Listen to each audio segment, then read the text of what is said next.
High above the glittering skyline, laughter echoed through the billionaire's penthouse. The kind of laughter that hides cruelty behind champagne smiles.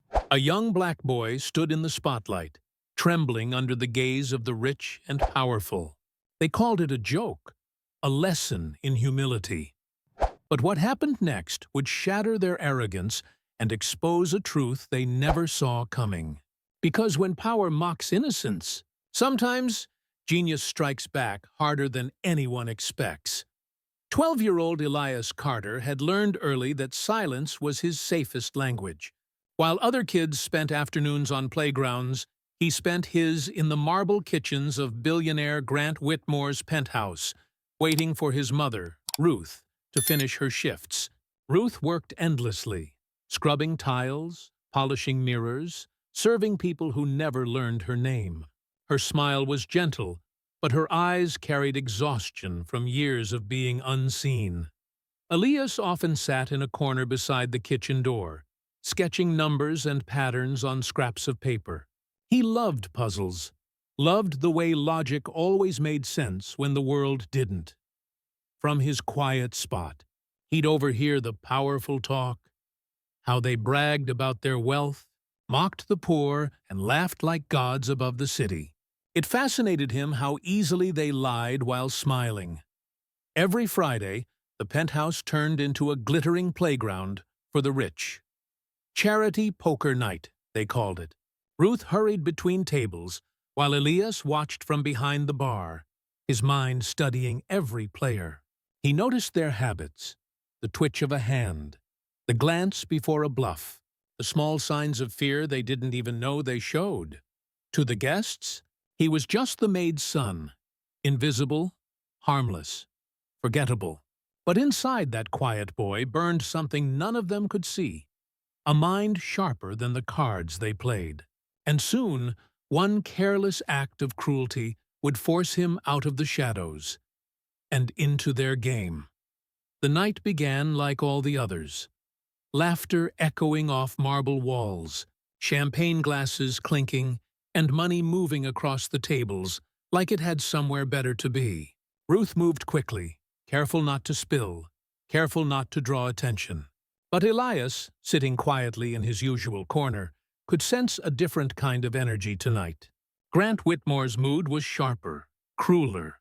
The way he barked orders at the servers and boasted to his guests carried a hunger for humiliation, the kind that needed a target. As the night wore on, Grant noticed Elias watching the game from the shadows. "Your boy still sitting there, Ruth?" he sneered, his voice slicing through the chatter. "What's he learning? How to clean tables faster?" The guests chuckled, some uncomfortably, others eagerly. Ruth lowered her gaze, whispering an apology that wasn't hers to make. But Grant wasn't finished. He waved Elias over with a smirk that made everyone's curiosity spike. "Come here, kid. You think you're smart? Let's see how much that brain of yours knows about real life." Elias froze. The room suddenly felt enormous. Every pair of eyes turned toward him. When he didn't move fast enough, Grant laughed. "Don't be shy, boy. I don't bite." The laughter returned, louder this time.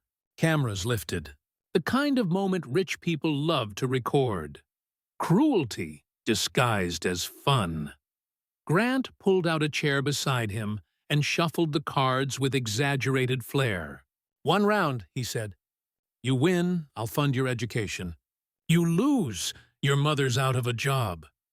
The words struck like thunder. Ruth's tray slipped, glasses shattered, and for a heartbeat, the entire room went silent. Then came the murmurs. "He won't do it." "Poor kid. This should be quick." Elias's chest tightened. He wanted to say no. He wanted to run. But when he looked at his mother's trembling hands, something inside him changed. He stepped forward. The crowd parted as he walked toward the table. A child facing a man who thought he could crush him for sport. Grant dealt the cards like a showman. His smirk never left. "Let's make it interesting," he said. "Play smart, and maybe you'll get to keep your mother's job." Elias studied him quietly, noticing every twitch, every subtle movement.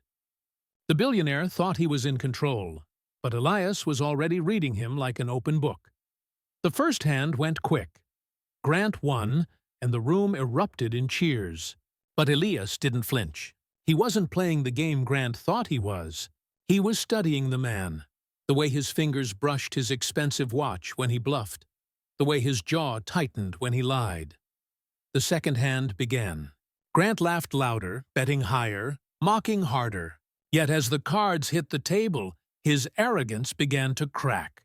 Elias's calm unnerved him.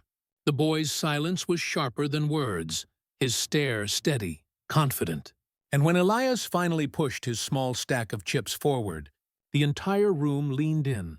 Because, for the first time that night, it wasn't the billionaire holding control. Grant Whitmore leaned back, grinning with the smugness of a man who thought he'd already won. "You sure you know what you're doing, kid?" he taunted. The crowd laughed again, but quieter now, uneasy. The energy in the room had shifted. Elias sat perfectly still, eyes locked on the billionaire's hands. The boy's mind raced faster than the shuffling cards, piecing together every pattern, every tell. Grant's confidence was loud, but his movements were trembling just enough to betray him. The final round began. 5 cards hit the table, the air so thick with tension that even the servers stopped moving. Grant went all in, his pile of chips clattering like thunder. "Let's see how lucky you really are," he sneered. Ruth's breath caught in her throat. She wanted to scream, to pull her son away, but Elias's calm expression froze her in place. He looked at Grant, not with fear, but quiet understanding, and then pushed his entire stack forward. The room erupted in gasps. "He's calling it," someone whispered. Phones were recording, every second of this cruelty now immortalized. Grant flipped his cards. A king and an ace. He smirked, already celebrating. "Royal pair," he announced. "Guess it's game over." But Elias didn't move. His eyes drifted to the crowd, the same people who had laughed at him minutes ago. Then he turned his cards. The numbers formed a perfect sequence, a straight, the winning hand. For a heartbeat, no one breathed. Then, like a wave breaking glass, gasps filled the room. Grant's grin collapsed. His face drained of color as the realization hit. He'd lost. Not to luck, to intelligence, to the very brilliance he'd tried to humiliate. Elias leaned back slowly, his voice calm but piercing. "You wanted to see what I could do," he said softly. "Now you have." And in that silent, frozen moment, the world's richest man sat defeated by the child he tried to shame. The silence after the final hand was deafening. The same people who had laughed minutes earlier now stood speechless, eyes darting between the billionaire and the boy who had just undone him. Grant Whitmore's hand trembled over his empty pile of chips, the weight of humiliation pressing harder than any loss he'd ever felt. He wanted to call it luck, but the truth was written across Elias's calm face. This was skill, brilliance, and poise born from struggle, not privilege. Ruth stood frozen near the wall, tears filling her eyes as the reality settled in. Her son, the child these people mocked, had done something extraordinary. Cameras kept rolling, capturing not just a game, but a reckoning. Within hours, the footage spread across social media. Headlines called it, "The night a billionaire was humbled." Others called it justice. Elias never bragged. He never gloated. When asked later how it felt to defeat a man like Whitmore, his answer was simple. It wasn't about winning, it was about being seen. Those words traveled farther than any video clip. They became a reminder that intelligence, courage, and dignity don't belong to wealth. They belong to humanity. Weeks later, Whitmore's company faced backlash, his sponsors pulled away, and his so-called charity nights were canceled for good. Meanwhile, donations poured in for Ruth and Elias.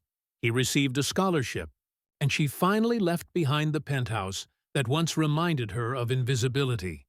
But the real victory wasn't in money or fame. It was in what the world witnessed that night. A child of color, underestimated and mocked, stood before power and won. Not by shouting, not by fighting, but by proving that brilliance has no color. If this story moved you, don't just scroll away. Subscribe to Black Community Struggles and share your thoughts in the comments. Because every voice that speaks helps another one be heard. Because sometimes the quietest voices carry the loudest truth. And the question remains, how many more will the world overlook before it finally learns to listen?